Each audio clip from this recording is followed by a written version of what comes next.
আসসালামু আলাইকুম দর্শক শ্রোতা, আশা করি সকলে ভালো আছেন। আমি নাইম ইসলাম আপনাদের সামনে আবারও একটি ভিডিও নিয়ে হাজির হয়েছি। ভিডিওটি হচ্ছে এই যে দীর্ঘ ১৬-১৭ বছর পর সোহরাওয়ার্দী উদ্যানে বাংলাদেশ জামাত ইসলামের উদ্যোগে এক বিশাল সিরাতুন নবী সাল্লাল্লাহু আলাইহি ওয়াসাল্লাম উপলক্ষে দোয়া মাহফিলের আয়োজন করা হয়েছে। সেই দোয়া মাহফিলে মানুষ কীরকমের খুশি দেখুন আপনারা, মনে হয় যেন ঈদের মতো খুশি হয়েছে তারা। চলুন ভিডিওটা দেখে আসি। তার আগে আমার চ্যানেলটি যারা সাবস্ক্রাইব করেন নাই, চ্যানেলটি সাবস্ক্রাইব করে যাবেন। سيماهم في وجوههم من أثر السجود। এই জন্য বাইরের দেশ থেকে তাকে হুমকি দিচ্ছে যে তার নাম লিস্ট করে রাখো, আমি যদি কোনোদিন আসি তার খবর কর। আমি আজকে আনন্দিত, কারণ এই রকম বৈঠক আমি বাংলাদেশে শিগগিরই আমি দেখি নাই। আসলে আমাদের থেকে অনেক ভালো লাগতেছে যে আমরা ঢাকা শহরের মাটিতে এবং ভালো একটা জায়গায় আমরা ওয়াজ শুনতে পারতেছি। যে এত বড় মাহফিল আর কোথাও হয়নি, আর এত বড় মাহফিল এখানে কারো অনুমতিরও দরকার হয়নি। এটাই তো স্বাধীন বাংলাদেশের একটি নমুনা। বিগত বছরে যে সরকার ছিল সে তো কোনো ধর্মীয় অনুষ্ঠান করতেই দেয় নাই, পাশাপাশি অনুমতি নিতে হয়েছে। আমরা আসছি ইসলামবাগ থেকে, পুরান ঢাকা ইসলামবাগ থেকে। আসলে আমাদের থেকে অনেক ভালো লাগতেছে যে আমরা ঢাকা শহরের মাটিতে এবং ভালো একটা জায়গায় আমরা ওয়াজ শুনতে পারতেছি এবং ইসলামের দাওয়াত পাইতেছি। এটা আমাদের জন্য সবচেয়ে ভালো লাগতেছে। আমাদের সবচেয়ে তখন তো আমাদের ছিল না, ওই যে এরকম আমাদের পরিস্থিতি ছিল না ওয়াজ করার জন্য, অথবা ইসলামের দাওয়ার জন্য ওই রকম পরিবেশ ছিল না। এখন আলহামদুলিল্লাহ আমাদের পরিবেশ আসছে। আসলে এটার অনুভূতি বলে বোঝানোর মতো না, কারণ ফ্যাসিস্ট সরকারের পতনের পরে যে এত বড় মাহফিল আর কোথাও হয়নি, আর এত বড় মাহফিল এখানে কারো অনুমতিরও দরকার হয়নি। এটাই তো স্বাধীন বাংলাদেশের একটি নমুনা, যে এত বড় কোরআনের একটি মাহফিল হচ্ছে, কারো অনুমতি নেই, কোনো গ্যাদারিং নেই। এত বছর আমরা দেখেছি কোরআনের মাহফিলে খুনি হাসিনা সরকার বাধা দিত, অথচ এটা একটি মুসলিম কান্ট্রি। তো আজকে এখানে এসে খুবই আনন্দিত যে লক্ষ লক্ষ মানুষ এখানে উপস্থিত হয়েছে। আলহামদুলিল্লাহ, খুব সুন্দর, এটা আমাদের কাছে অনেক ভালো লাগতেছে। আলহামদুলিল্লাহ, এটা আমরা অনেক মনটা ভালো লাগতেছে। আমরা আসছি ইসলামবাগ থেকে, পুরান ঢাকা ইসলামবাগ থেকে। যে আলহামদুলিল্লাহ যে এই প্রথম যে সোহরাওয়ার্দী উদ্যানে এত বড় সঙ্গমে এরকম একটা অনুষ্ঠান বা আমাদের ইসলামী ধর্মীয় অনুষ্ঠান করতেছে। বিগত বছরে যে সরকার ছিল সে তো কোনো ধর্মীয় অনুষ্ঠান করতেই দেয় নাই, পাশাপাশি অনুমতি নিতে হয়েছে। আর এখানে আলহামদুলিল্লাহ বর্তমান যে উপদেষ্টা আছে বা যারা আছেন তাদের সহযোগিতায় এখানে এত বড় একটা এই অনুষ্ঠান করতেছে। এটা আমাদের মুসলিম জাতির জন্য অনেক বড় চাওয়া ছিল এবং পাওয়া ছিল এবং পেয়ে গিয়েছে ইনশাল্লাহ। সামনে আমাদের যদি আমাদের বাংলাদেশটা ইসলামিকভাবে কায়েম হয়, কালো পতাকা যদি আমাদের আসে, আমাদের ধর্মীয়ভাবে আমাদের জন্য উপকারিত হব। আমরা যেহেতু ইসলামের দাওয়াত দিতে পারতেছে, সর্বস্তরের মানুষ তা জানতে পারতেছে, এজন্য এটা একটা ভালো দিক। হয়তো আশাবাদী যে ইসলাম মোটামুটি পুরা বাংলাদেশ সম্প্রচার হবে, সবাই ইসলামের দাওয়াত পাবে, ইসলামের প্রতি মানুষ আকৃষ্ট হবে। যা এতদিন মানুষ মনের ভাষা প্রকাশ করতে পারে না, তারা নির্দ্বিধায় এখন সম্পূর্ণ ইসলামী জলসায় সবে উপস্থিত হইতেছে। এগুলো হলো বিগত সরকারের স্বেচ্ছাচারিতার কারণে, কারণ তারা ধর্মের প্রতি বিরূপ আচরণ করছে। ইসলাম ধর্মের প্রতি, বিশেষ সকল ধর্ম না, ইসলাম ধর্মের প্রতি এবং বড় বড় ওলামা একরাম যারা ছিল তাদেরকে ইসলামের সত্য কথা বলতে গেলে তাদেরকে বন্দি করিয়া জেলখানায় রাখতো, তাদের প্রতি অত্যাচার নির্যাতন নিপীড়ন হইতো, যেই কারণে তারা ইসলামের দাওয়াত সঠিকভাবে পৌঁছাতে পারতো না। এখন তারা সম্পূর্ণ। ভিডিওটি দেখলেন, অবশ্যই আপনাদের ভালো লাগছে।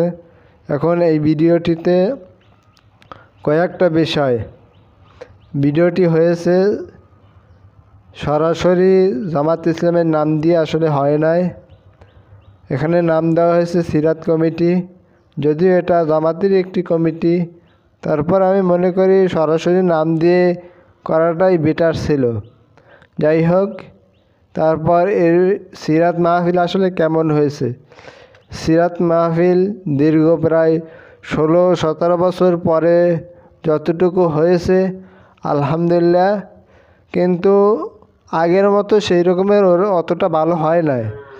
কারণ ভালো না হওয়ার কারণ হচ্ছে এই যে আপনি দেখবেন প্রায় অনেক দিন একটা জিনিস বন্ধ ছিল, এখন হঠাৎ করে সেটা হয়েছে।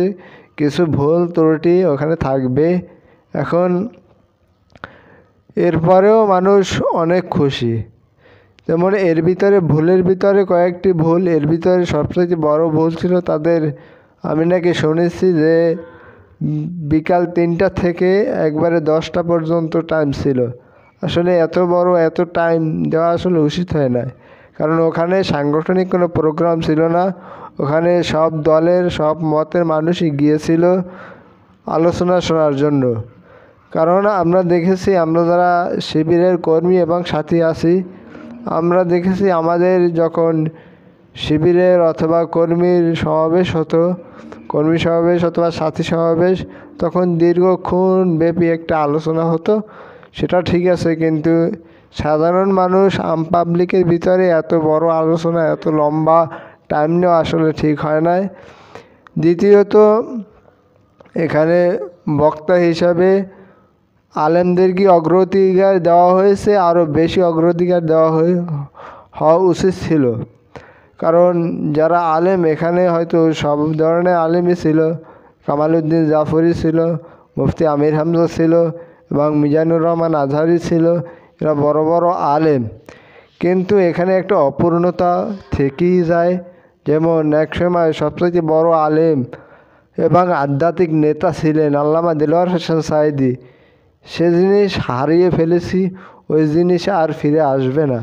কারণ তিনি অলরাউন্ডার একজন লোক ছিল, যেরকমের ছিল মাহফিলে ময়দানে, ঠিক এরকমের একজন নেতা। সে মানুষ আমরা হারিয়ে ফেলেছি। এবং আমাদের ভান্ডারি আরও একজন মানুষ ছিল মাওলানা আব্দুর রহিম, তাকেও আমরা হারিয়েছি। সেই গোলাম আজম সাহেব এবং মাওলানা নিজামী সাহেব, তাদের মতো নেতা আর আসবে না এবং ওই রকমের নেতা আর আমরা পাবো না। যাই হোক, সব মিলিয়ে আলহামদুলিল্লাহ। এরপর আরেকটি বিষয় সেখানে নাকি ঘটেছে, যে মানুষ নাকি চেয়ারে বসে নামাজ পড়েছে। আসলে দেখেন, ওখানে আমার কিছু ভাইরা, কমিয়া এবং চরমোনাই ভাইরা, মানে জামাত ইসলামের ভুল ধরার জন্য তারা রেডি থাকে সব সময়। যে কাজই করুক না কেন, ওখানে একটা ভুল তাদের ধরতেই হবে। কোনো বিষয় তারা জানে না, বোঝে না, হুট করে একটা মন্তব্য করে বসে। ভিডিওটা যারা দেখছেন, আমিও দেখছি, অনেক কয়বার দেখেছি, এবং যারা ওখানে উপস্থিত ছিল তারাও বলেছে যে ওখানে অধিকাংশ লোক নামাজ পড়ার সময় আপনার মাটিতে সেজদা করছে, স্বাভাবিক অবস্থায় নামাজ পড়েছে। কিছু কিছু লোক তারা চেয়ারে বসে নামাজ পড়ছে। এখন চেয়ারে বসে নামাজ পড়লে নামাজ হবে কি হবে না সেটা ভিন্ন বিষয়, আমি সেই দিকে যাব না। কিন্তু সেখানে একটা বিষয় দেখবেন আপনি, মানে যেখানে মাহফিলটা হয়েছিল ওই দিনকে বৃষ্টি ছিল।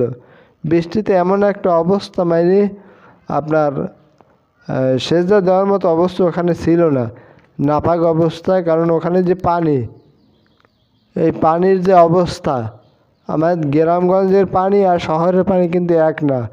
কারণ শহরের পানি কিন্তু আপনার বিভিন্ন নালা এবং বাথরুমের পানি, বিভিন্ন ধরনের এই নাজাসাতযুক্ত পানি থাকে। ওখানে সেজে দেওয়াটা অসম্ভব ছিল। এই কারণে তারা চেয়ারে বসে নামাজ পড়ছে। এখন চেয়ারে বসে নামাজ পড়লে হবে কি হবে না সেটা ভিন্ন বিষয়। আমার মত, চেয়ারে বসে নামাজ পড়লে নামাজ হবে না। এখন ওটা জরুরি ছিল বিষয়, তারা এটা করেছে। ভিডিওটা দেখার জন্য অসংখ্য ধন্যবাদ।